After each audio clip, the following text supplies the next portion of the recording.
الحمدللہ رب العالمین والصلاة والسلام علی سید الانبیاء والمرسلین اما بعد اعوذ باللہ من الشیطان الرجیم بسم اللہ الرحمن الرحیم یا ایہا الذین آمنوا کتب علیکم الصیام کما کتب علی الذین من قبلکم لعلکم تتقون صدق اللہ العظیم اللہم صلی وسلم علی نبینا محمد رب اشرح لی صدری ویسر لی امری واحلل عقدۃ من لسانی یفقہوا قولی واجعل لی وزیرا من اہلی آمین یا رب العالمین۔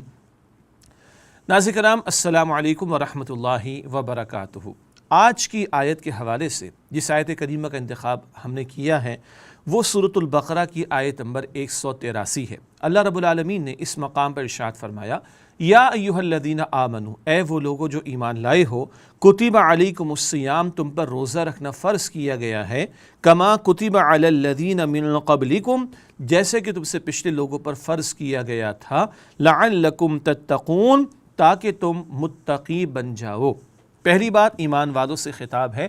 اللہ رب العالمین کو ماننا بھی ضروری ہے اور اللہ رب العالمین کی ماننا بھی ضروری ہے۔ اللہ ایمان والوں سے خطاب کر کے بہت سارے احکامات عطا فرماتا ہے۔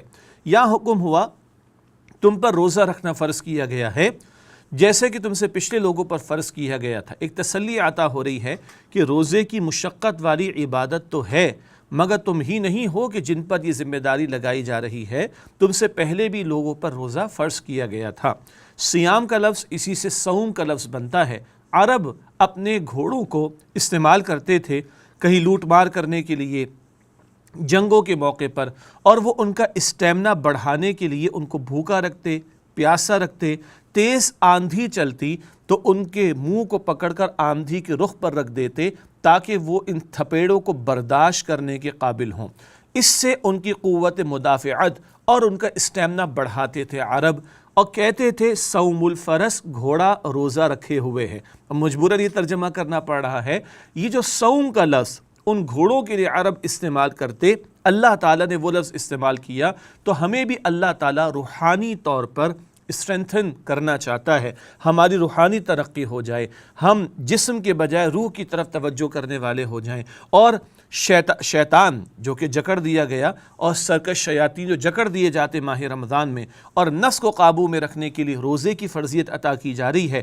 میری مرضی نہیں چلے گی، اللہ کی مرضی چلے گی۔ جب وہ کہہ دے کھانا پینا چھوڑ دو تو چھوڑ دیں گے، جب وہ کہے شروع کر لو تو افطار کرتے ہوئے شروع کر لیں گے۔ میری نہیں، رب کی مرضی چلے گی۔ اس صوم، اس روزے کا ایک بہت بڑا حاصل کیا ہے؟ ہمارا اسٹیمنا بڑھے، ہماری اسٹرینتھ بڑھے، ہماری روحانی ترقی ہو سکے، اور آیت کریمہ کے آخر میں فرمایا لعلکم تتقون، تاکہ تم متقی بن جاؤ۔ تقویٰ کسے کہتے ہیں؟ اللہ کا خوف اور ڈر۔ کس بات کا ڈر؟ وہ ناراض نہ ہو جائے۔ وہ ناراض کس سے ہوتا ہے؟ جو اس کی نافرمانی کرتا ہے۔ تو تقویٰ کا ایک اور مفہوم و ترجمہ ہے گناہوں سے اپنے آپ کو بچانا۔ روزہ کیا کرتا ہے؟ حلال چھوڑوا دیتا ہے، کھانا پینا، زوجین کا تعلق سبھی چھوڑ دیتے ہیں۔ تو اللہ چاہتا ہے ہم حرام کو چھوڑنے والے بن جائیں۔ روزہ صرف بھوک اور پیاس کا نام نہیں ہے، اب پورے وجود کا روزہ ہے۔ جیسے حلال کو چھوڑ رہے ہو، حرام کو چھوڑنے والے بن جاؤ۔ رسول اللہ صلی اللہ علیہ وسلم نے فرمایا جس نے روزہ رکھ کر بھی جھوٹ بولنا اور جھوٹی بات پر عمل کرنا ترک نہیں کیا، اللہ تعالیٰ کو اس کے بھوکے اور پیاسے رہنے کی کوئی حاجت نہیں ہے۔ اب پورے وجود کا روزہ، آنکھ ہو، کان ہو، زبان ہو، دل و دماغ، ہاتھ و پیر، پورا وجود، اسے اللہ تعالیٰ کی فرما برداری میں اختیار کرنا ہے۔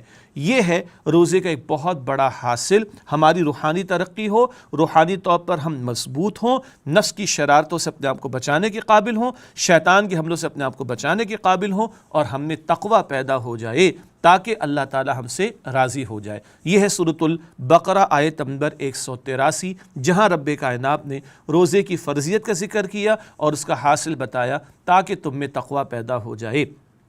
اللہ تعالیٰ ماہ رمضان کے روزے ہمیں پورے ذوق و شوق سے رکھنے اور ان روزوں کی حفاظت کرنے کی توفیق عطا فرمائے، اور حلال چھوڑے تو حرام کو چھوڑنے والا بنائے، اور اللہ تعالیٰ اپنے متقی بندوں میں ہم سب کو شامل فرمائے۔ آمین یا رب العالمین۔ وآخر دعوانا ان الحمد للہ رب العالمین، والسلام علیکم ورحمۃ اللہ وبرکاتہ۔